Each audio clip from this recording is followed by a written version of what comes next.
આદિ આદિ હા તમારી સાથે વાત કરું છું. તો બોલ, સંભળાય છે મને.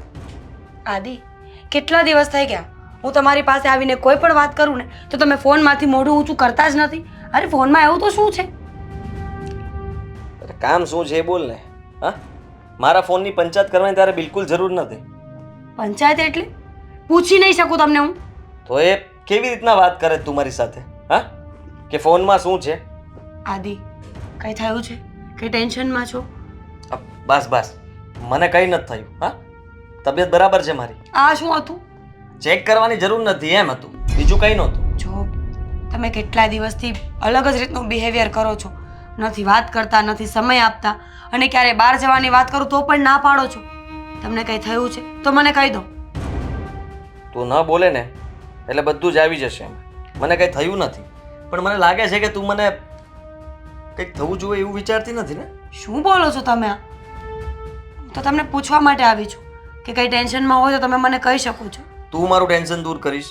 હા, કંઈ પણ હશે તો તું દૂર કરી દઈશ મને? બિલકુલ નહીં. તો બસ ત્યારે તો પૂછીને મતલબ શું છે? પણ તમારું મન તો હળવું કરી શકું ને. હા, ખોટા સારા થવાનું નાટક રહેવા દે ને. હા, શું કામ આટલું બધું સારું બનવાનું બતાવે છે મને?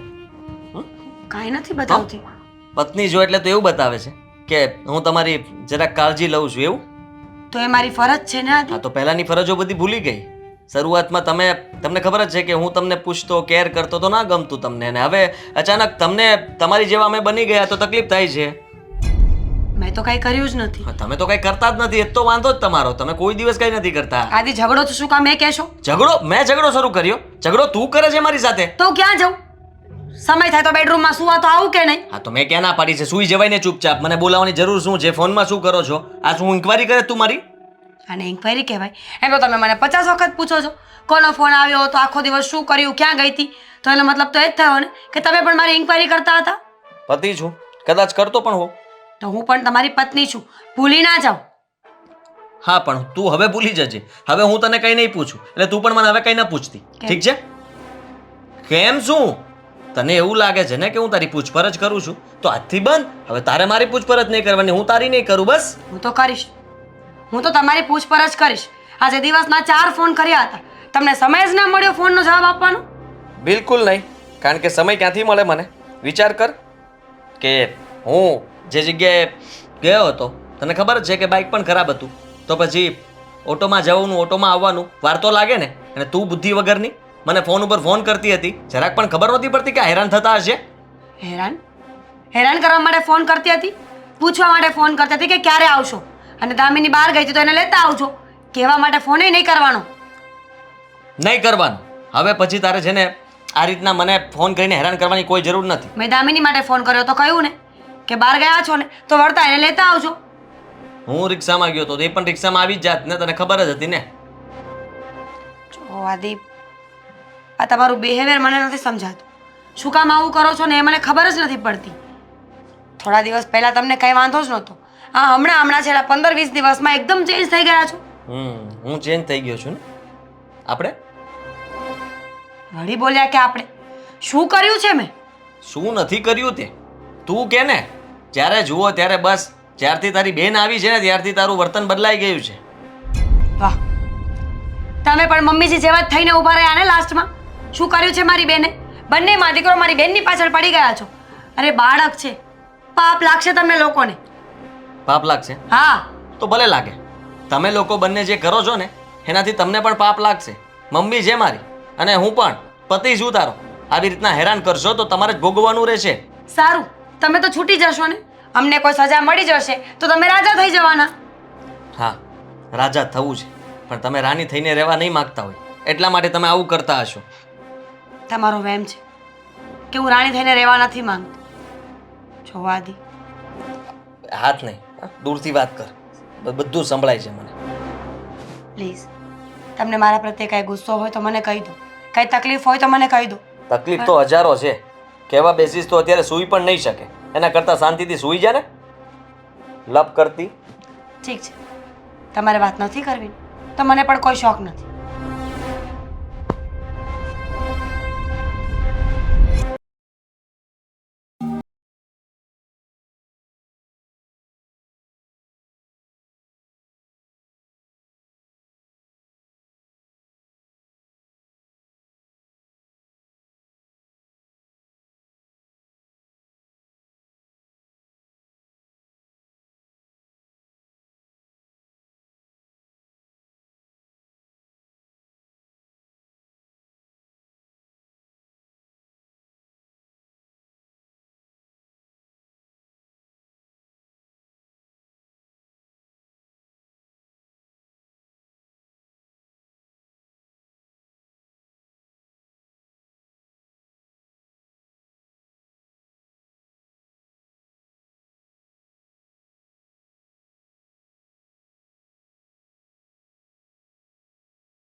મતલબમાં એને જોતા જ તું ઓળખી જઈશ. તમે બંને તો એવી રીતે મસ્તી મજાક હવે કેવા માંગે છે આપ ના ના કઈ તો આ નહીં. કોણ છે? આ જીજુએ છે ને મને એક જોક સંભળાવ્યો હતો ને તો અમે બંને દાંત કાઢતા હતા. મારી છે મારી. ઓહો, સારી. અચ્છા અચ્છા. હવે મારા ભાભીને તો ઓળખાણ આપ. એમને તો હજી ખબર જ નથી કે હું કોણ છું. રોનક છે, મારી સાથે કોલેજમાં ભણતો હતો, મારો ખાસ જીગરી મિત્ર છે મારો. પોલીસમાં છે. વાહ, જોયું? હમણાં ઇન્ટ્રો કરાવ્યો ને એટલે મને ખબર છે. હા, એટલા માટે આ રોંગ નંબર લાગ્યો ને ત્યારે જ હું વિચાર કરું કે મારા ભાઈએ ભાભીને મારા વિશે આટલી પણ વાત નથી કરી. તે દિવસે ઊભા હતા, પછી તું મળવા પણ આવ્યો, છતાં પણ ભાભીને તો ખબર પણ નથી. હવે બરાબર, આ પાક્કા ભાભી છે. પાક્કા ભાઈ પાક્કા ભાભી. પાક્કા ભાઈ. પાક્કા જ છે ને? હવે ફરવા નથી ને? ત્રીજા કોઈ નથી ને? ના હું જ એમની વાઈફ છું. મિસઅન્ડરસ્ટેન્ડિંગ થઈ ગઈ કારણ કે આ બંનેનો સંબંધ જ એવો છે. આ પહેલી વાર નથી થયું, આની પહેલા પણ આવું થયેલું છે. અચ્છા, હવે મને તો કઈ રીતે ખબર પડે? કારણ કે હજી મને અનુભવ થયો નથી. હા. મને કોઈ એટલું નસીબ સારું નથી કે ભાભી જેટલી કોઈ સુંદર છોકરી મળી હોય. કેમ? તું જ તો વાત કરતો હતો કે એક જગ્યાએ વાત ચાલે છે ત્યાં નક્કી જ છે, અને મને તો એમ હતું કે તું આવ્યો છે તો જરૂર કઈ આમંત્રણ આપવા જ આવ્યો હશે. હા, એ તો વાત ચાલે છે, પણ કેવું છે કે હજી ચાલે જ છે. એ લોકો અમારા વિશે તપાસ કર્યા જ કરે છે. ખબર નહીં કેટલી બધી તપાસ કરીને, કારણ કે પોલીસમાં છું ને એટલે શંકાઓ લોકોને ઘણી બધી હોય. સમજે છે ને? સમજી શકું છું. ચા બનાવો ચા. ચા. તું બનાવી દે ને. આ રોનક તારા હાથની ચા ક્યારે પીશે? હા? અને આમ પણ જો અમે લોકો ભાભી છે, રોનકભાઈના ભાભી છે તો ભાભી જ ચા બનાવે ને. હું તો સાળી છું, સાળી હંમેશા સાળી જ રહી. હા, કેમ નહીં? હા, એ વાત પણ બરાબર છે, પણ હવે તમે નક્કી કરો. તમારા બેમાંથી જેને સારી ચા બનાવતા આવડતી હોય ને એ બનાવજો. હા હું બનાવું. બેસો તમે લોકો. હા.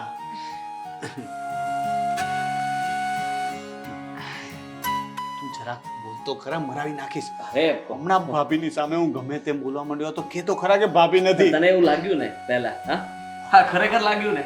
હા, પણ મને ખબર નથી કે સાલી આધી ઘરવાળી એટલે આટલું બધું હોય. આમાં તો હમણાં જ કહ્યું ને મેં કે સાળી હંમેશા સાળી જ રહી. મસ્તી કરતા હતા. તું આવ્યો તો થોડી વધારે મસ્તી કરી લીધી. બાકી કે શું ચાલે છે? આજે અચાનક સમય મળી ગયો ઘરે આવવાનો? હા, એટલે લાસ્ટ ટાઈમ તું આવ્યો ત્યારે તે મને એડ્રેસ આપ્યું હતું, એટલે આ સાઈડથી નીકળતો હતો. મને લાગ્યું કે સરપ્રાઈઝ આપું.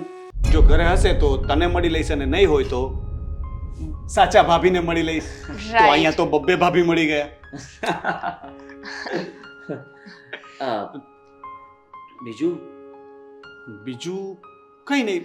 અચાનક આ તમે પોલીસમાં છો તો તમને રજા મળી ગઈ? રજા? અમારે રજા લેવાની જરૂર નથી હોતી. જ્યારે કોઈ સ્પેશિયલ કેસ હોય તો ઠીક છે, બાકી અમે લોકો રજા જ હોય. રાઈટ. એવું કહી શકો તમે ક્યારેક ક્યારેક. હા હા, કેમ નહીં? હા, સાથે સાથે કીધું હોત તો આપણા બે મિત્ર બીજાને ફોન કરી દેત ને, એ લોકો પણ આવી જાત. પ્રોગ્રામ કરવાનો હતો હા, ના આવે એટલે ભજીયાનો. હા, એટલે એ બધું કંઈક તમે બંને વાતો કરો, હું અંદર જઉં છું.